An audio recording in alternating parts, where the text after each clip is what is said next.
Ahoj všichni, vítejte zpátky na mém kanále a tohle bude vlog, jak jdu na procházku s mým morčátkem.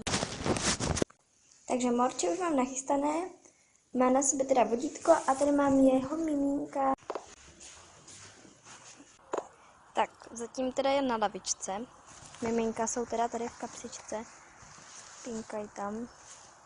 Mají tam hodně místa, takže neříkejte, že je týrán. No a já jdu teda na trávu. Teď jsme tady. Ona se teďka zastavila a čůrá, takže tak.